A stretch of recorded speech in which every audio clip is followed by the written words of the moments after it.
Eu vejo todo preto com uma dor na minha cabeça. Após alguns segundos, eu abro os meus olhos, vendo uma espécie de sala cúbica completamente branca. A única coisa que tem nela é um trono dourado com uma silhueta humana branca sentada nela. A única coisa que essa silhueta tem é um risco na onde deveria ficar a sua boca antes que eu possa sequer pensar em alguma coisa. A entidade começa e fala: entidade, olá garoto, é um prazer em te conhecer. Você pode me chamar de Deus apesar disso não ser tão relevante assim. A entidade então se cala. O jovem também não diz nada. Um estranho clima fica no ar. Ninguém disse nada, ninguém faz nada até então que um estralo vem à mente do jovem que estava encarando a entidade que se dizia ser Deus. Jovem, entendi agora. Você está esperando que eu me cure ou então me ajoelho, algo do tipo. Foi mal aí, Deus, mas tem um certo probleminha. Nesse momento o garoto para de falar com a voz brincalhona e começar a falar com a voz mais séria, como se estivesse tentando intimidar a entidade que se chama de quem eu me ajoelharia. E você não é você, até pode ser um Deus, mas você quer. Te conheço, então eu não vou me ajoelhar, é muito menos me curvar para você. Então se é isso que você espera, foi mal, mas você não vai ter aí te dar de primeiro. Encaram os jovens como se estivesse irritada, mas logo em seguida ela começa a sorrir e gargalhar. A entidade: incrível, incrível, você é uma das poucas pessoas que não se ajoelhou ou se convocou para mim assim que descobriu que eu era Deus. Eu gostei de você, garoto. Você parece arrogante, mas também parece uma humana interessante. Eu iria apenas te julgar e te mandar para o céu ou para o inferno, mas eu vou te reencarnar. Eu vejo o que você sempre quis, não é, nem tenta esconder. Eu sou onipotente, onisciente, onipresente, a clássica representação de um Deus. Não existe nada que você possa esconder de mim, mas vamos deixar essa brincadeira mais divertida. Eu não vou utilizar minha onisciência e vou deixar você escolher seus poderes. O que acha? Ele tá surpreso porque mesmo sendo Deus, ele não se incomodou por ele ter agido, gostou e está oferecendo a reencarnação. Não é algo que o jovem vai recusar. O jovem jamais pensaria em recusar. O jovem abre um sorriso em seu rosto e aceita essa proposta, mas pergunta o que o Deus quer com isso. Deus bom vai por mim ser um Deus é chato para caramba. Você não tem nada para fazer a não ser julgar almas, mas ou simplesmente observar a existência. Então eu gostaria de algo novo ou imprevisível. Não existe mais nada no seu mundo que possa me surpreender, então eu quero que você me surpreenda. Seria uma troca. Eu te dou a reencarnação, uma vida que você deseja. Em troca, você me dá entretenimento, algo divertido para assistir. Jovem: certo, mas o que aconteceria se você não gostasse da minha nova vida? Você iria me matar ou algo do tipo? Deus não jamais te matar apenas porque sua história não me agrada, não faz o meu tipo. E também ser um pouquinho justo. Se eu não gostar da sua história, apenas vou parar de te assistir, mas isso não vai fazer diferença alguma na sua vida. Então vai assim, tá? Em que mundo você quer ir? A pensar, ele não pode escolher um mundo chato ou sem graça, isso seria ruim, mas também tem que ser um mundo em que ele tenha algo para fazer. Ele precisa escolher poderes que ele possa usar e que sejam versáteis, que não dependam de outras pessoas ou poderes. Após um bom tempo pensando, o jovem chegou a um veredito final. Ele escolheu mundos e os poderes. Jovem: bom, como o primeiro poder eu quero forasteiro de Stay Zero for real. Essa habilidade anula qualquer condição que seja aplicada ao corpo do usuário, seja ela cansaço ou fome, ou alguma emoção como raiva ou tristeza, mas ela é incapaz de anular a morte. Então caso o usuário morra com um golpe fatal, ele não vai voltar. E a segunda habilidade é o inventário em monstros de Minecraft. Eu quero poder invocar tanto os seus itens quanto seus monstros, e eu quero que os monstros me obedeçam e sejam basicamente neutros, onde eles só vão atacar aqueles que eu mandar, ou aqueles que atacarem eles. Nota: os itens e mobs do Minecraft terão uma aparência realista e não cubicolada ou pixelada do Minecraft. O Deus olha o jovem que bem comuns raramente se vê em pessoas sendo invocadas e pedindo habilidades de jogos, ou então habilidades que basicamente não servem para combate. Alguns Deus bom, se você não for escolher mais nenhum poder, por favor escolha um mundo para qual você quer ir. Eu quero começar logo essa história. Você parece alguém interessante para se acompanhar. Jovem: bom, eu passei um bom tempo pensando em que mundo seria interessante ir. Afinal, alguns mundos não seriam muito bons e outros simplesmente não teriam nada para fazer. Então eu decidi escolher um anime que é um dos meus animes favoritos, Boku no Hero. Deus interessante. Boku no Hero é um bom mundo para citar quando tem algumas habilidades. Eu não sei o que você pretende fazer e nem sei quais são os seus planos, então me surpreenda, garoto. Se for só isso, eu quero te invocar. Logo o garoto então diz que isso é tudo que ele quer e pede para ser logo invocado, que o Deus concorda, fazendo um portal abrir embaixo do jovem, fazendo ele cair do céu até a terra. Mas antes que ele possa atingir o chão, sua visão fica escura e ele, durante um parto, percebendo que naquele momento ele tinha acabado de reencarnar no mundo, que ele havia escolhido uma pessoa. Após alguns momentos que ele percebe quem era a mãe dele, quando ele olha para a mulher, ele vê seus longos também os verdes e percebe que aquela era a incomidoria. Jovem, espera um minuto, aí você tá querendo dizer que eu renasci no lugar do Izuku? É, pelo que parece eu acabei de roubar o lugar do Izuku bom durante os primeiros anos. Não tem muito o que dizer, então vamos pular para os 5 anos de idade. O jovem recebeu de Akuma. Ele conheceu Bakugo, um garoto bem arrogante, exibido, que só não trata o Akuma uma arrogância, porque ele sempre revida quando mexe com ele o que fazer. O garoto quase nunca mexe com o Akuma. Mas vamos pular para o dia do exame de individualidade de Akuma. É na sala do médico. Tanto Akuma quanto o Inko estão esperando o médico para informar quais são as individualidades de Akuma. O médico então entra com um papel em sua mão, o rosto chocado, sem saber como explicar como funciona as individualidades de Akuma. O médico sofrer ou ter uma individualidade mutante. Ele ainda tem 2 individualidades. É que chega a ser impressionante. Onde suas individualidades é necromancia, o que o permite invocar do vício, como os servos, e a sua outra individualidade. Não decidimos o nome para ela, mas ela reseta qualquer condição anormal no corpo do usuário. Só informações deixam tanto mãe quanto filho chocados. Akuma pensamentos: espera, necromância. Eu não pedi nenhuma habilidade de necromante invocar zumbis. Tá, até que existem mesmo em Minecraft. A segunda até dá para entender, é a habilidade forasteiro. Esse foi o efeito dela na obra. Então tá de boa, mas necromância eu preciso falar com Deus depois dessa. Médico: bom, senhorita, a senhora poderia me confirmar sua individualidade e a individualidade do pai da criança? A individualidade me permite atrair objetos pequenos, enquanto a individualidade do pai do Akuma permite ele cuspir fogo pela boca. Médico: realmente isso é muito raro.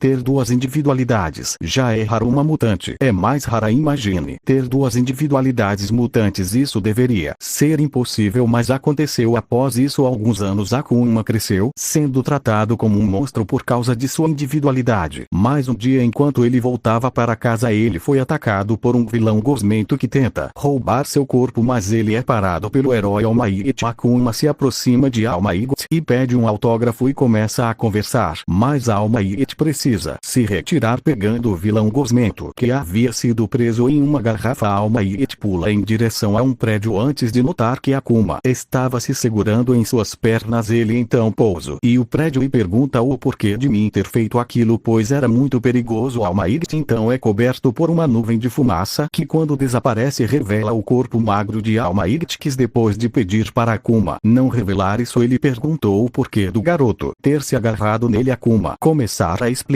sobre sua individualidade, como ele foi tratado como um monstro, pelo que ela faz e pergunta: poderia ser considerado um herói? All Might tenta desviar da pergunta, mas diz que mesmo que ele não consiga se tornar um super-herói, ele pode tentar ajudar as pessoas de outras formas contra os empregos, como policial, bombeiro, ou até mesmo médicos. Afinal, apesar de não serem profissões muito reconhecidas, elas ajudam muito as pessoas. All Might então se retira do lugar e Akuma sai logo em seguida, pensando o que ele vai fazer dali em diante. Akuma pensamentos: bom, eu poderia tentar conseguir o Oni for All, mas para isso eu preciso conhecer o All Might, de que eu sou um ótimo candidato, o que pode não ser muito complicado. Se eu imitar o Midoriya, eu não vou tentar imitar o Midor. Mas se eu tiver que fazer isso para conseguir o Oni for All, é seu jeito. Inclusive vamos logo ajudar o Bakugan, eu não quero deixar ele esperando, dizem seus pensamentos, enquanto ia em direção ao local em que Bakugou será atacado.